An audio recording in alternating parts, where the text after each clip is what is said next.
Are you getting an Australian Shepherd puppy? It's a very, very exciting time. However, have you thought about where they should be sleeping at night? Well, we have the video for you.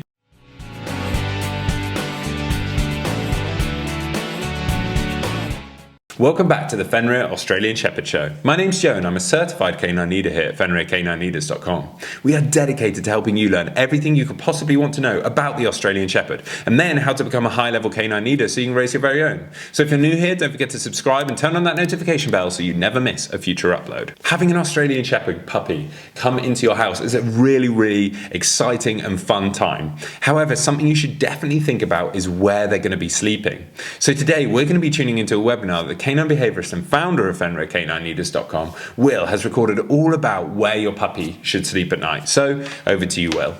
So then let's dive back into another quickfire webinar, and today I want to answer the question of where should a puppy sleep when they first come home to their new owner's house. Now, this is one of those questions that I get asked a lot from my own clients, and maybe you're considering working in the field of a trainer or a behaviorist, and if so, your clients are going to be asking you this question a lot as well. The problem, like with most things in the dog training world, is that it can be very diversive, and some people might swear by one way and some people might swear by another. At Fenrir, we take a very balanced approach and look at all different methods and methodologies for their individual merit, and we marry the right approach up to the right person. And I think that's what's the important takeaway of today's webinar when we're answering the question of where should a dog sleep. When I discuss this with my clients, again, I think it's very bespoke. I always encourage people to be very proactive when they're getting a dog. It shouldn't be done emotionally, it shouldn't be done on a whim, it should be considered carefully, and then it should be planned for. Part of the planning is to sit down with the other people in the household and come up with rules, boundaries, and expectations. One of those rules, boundaries, and expectations needs to be, where is the puppy or the dog going to sleep during the day for its naps, and then where is it going to sleep at night? My advice is to always come up with the answer to that question and then start from day one where possible. Now, there is an exception to that rule that I'm going to talk about later on in this little quickfire webinar, but even if your answer to that question was, well, I'd like my dog when they're older to be able to have free roam. Maybe you're interested in getting a guarding dog, so you want them to be able to wander around at night and check everything's going okay. Well, for me, I really think it's important that if that's the case, to start really small and then build out the circles of independence. What I mean by that is, say, worst case scenario, you needed to shut your dog away, keep them out of the way. You've got friends over that are scared of dogs, for example, or something's going on and you just need to get them out of the way and get them to sleep there for a minute. Where would that be? Many people, that's the kitchen, the utility, a crate in a quiet place. Well, I think that that's where you should start. Start there, and then as your dog gets older, as toilet training gets established and you start to have success there, as you can start to trust them to not chew and destroy your house, maybe you can leave them in a crate, but with the crate door open in a room, and that room's closed off. So they've got access to that room, they can come in and out of their crate for a little bit more freedom.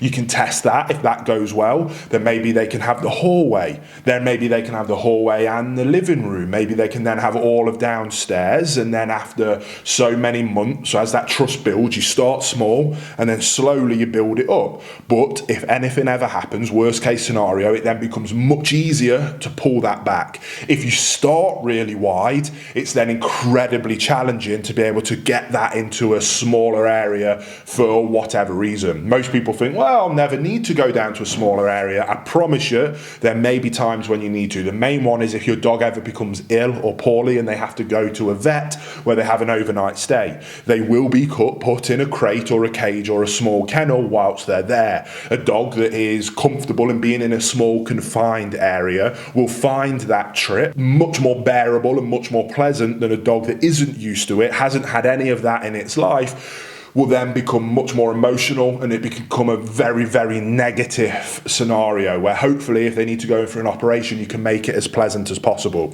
So my advice is to always start small, and then if you want to give them more freedom, you can. If not, well, then they're there straight away. That then naturally comes on to the question of crate training, and I'm not going to discuss the pros and cons of crate training. Again, this is one of them things we could do hours and hours of lecturing and webinars alone on the crate training topic.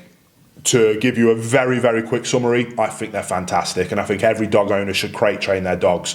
If for the only reason being, the reason that I just mentioned there about if your dog needs to go to a vet, you can travel in the car with them much easier and safer in a crate, and when they go somewhere, they can be crated and be kept safe. It's also fantastic for toilet training, and it's fantastic for giving rules, boundaries and expectations and setting them up for failure by giving them too much access, then them chewing things and you getting frustrated and telling them off. If they were crate trained, they'd be able to go into a crate where it's a nice, safe, pleasant, secure area where they can learn that it's a positive, nice place for them to calm down. It's their own little space.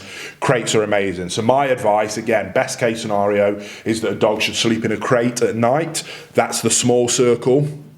And then in the future, as toilet training and the chewing phases you come out of, you can then start to give them more and more freedom as they get older. That's my advice. Now, I did say that towards the end of the webinar, I'll give a bit of a caveat to that. If you live in an area, maybe you live in a flat or an apartment or in a terraced house where you're attached to people and you've got very close neighbours, those first few nights can be very challenging, especially if you are going down the crate route. If you're crate training at night, I give people, talk about it a lot in my Perfect Puppy course, but I kind of say that there's two routes that you can take. There's the tough love approach and there's the nicey softy approach. The tough love approach is that inner circle we just talked about. For me, for example, when we, in the old house where we had, if anybody followed our training channel, when I had my Connie Corso puppy Mabel, we had an attached house and we had neighbours, and as a good neighbour, I didn't want to keep them up all night with a dog crying and barking, so I went for the softy approach for my neighbours' benefit more than anything. And that works well, it just takes much longer. Now we've moved out to our farm, we have no neighbours, so I would always go for the tough love approach because it's much quicker, much more efficient, gets the job done, instills good rules, boundaries and expectations very early on and lets them know that crying, barking, obnoxious behaviour doesn't get them the desired outcome that they want. There's a lot of nice positives wrapped up, even if it can be very difficult to listen to. So that's the tough love approach. The nicey approach is that you still put them in a crate, but you put them next to your bed. That way the dog can hear you, they can see you, ideally they can smell you, you can reach down and put your fingers through the crate, but they still get the concept of understanding that barking, crying, whining isn't going to get them out of the crate, but you are there to settle them down and ideally get to sleep. What will happen is they might cry and bark a little bit, but it'll be nowhere near if they were in a room on their own somewhere else in the house. That way you can get them through those first few nights without driving your neighbours up the wall, which is good, nice people. I do think it's always ideal that we want to take that into account with our neighbours and just be good people, basically. Then what you can do is they go from the side of the bed, you can put the crate down at the end of the bed. A few more nights there, if that goes well, you can then move the crate to the doorway, leave the door to your bedroom wide open, put the crate nicely in the doorway, so they're kind of halfway into the hall, but halfway in the room, they can still hear you, see you, smell you. And then that goes well for a few nights, you move them out onto the landing, but keep your door open. Then you can keep your door half closed, move them a bit further, and you get the idea. Bit by bit, over the weeks, if they have probably 2 or 3 solid nights where it goes well, move them a bit further. And over the space of a couple of weeks, a month, 2 months, you can slowly but surely move them to the point where you've got them into that small circle. Now, the tough love approach will achieve that in usually a couple of days. The softy approach can take a couple of weeks to a couple of months sometimes. But again, I'm not here to say that there is one approach that's right for everybody. Any dog trainer that says that, I think, is a red flag immediately. Again, a balanced trainer, a balanced canine behaviourist is one that is educated and understands multiple different theories, methodologies, different breeds and different requirements for different types of dog in different homesteads with different families and different people. All those different variables mean that oftentimes there is different methods that will work. Some faster, some quicker, some might be a bit more tough love, some might be a bit more softy.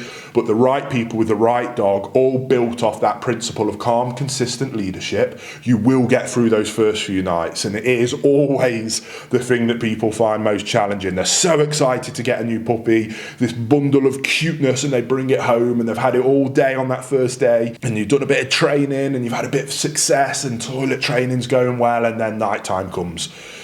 That first night, they squeal and bark all night, and then it starts to devolve very quickly into what I call the puppy blues, which again, I think the puppy blues is something that is never talked about, and I do a whole module on puppy blues just because of how challenging puppies can be. So there we go. That's my opinion on where puppies should sleep. I hope you found it useful. I hope this webinar, I try not to drag them out because I can talk for hours on these topics. I want them to be short, sharp, snappy, packed full of value, and as helpful as possible to start you on your journey to becoming a calm, consistent leader that has perfect canine companions. And I can't wait to see you on the next one of these quickfire webinars. There you have it, guys. Some really useful tips and tricks from Will there, all about where your puppy should be sleeping at night. I really hope you enjoyed today's video. If so, get involved in the comments down below, as we would love to hear from you. Don't forget to subscribe and turn on that notification bell, as we have 2 dedicated videos coming in every single week. So I can't wait to see you in the next episode of the Fenrir Australian Shepherd Show.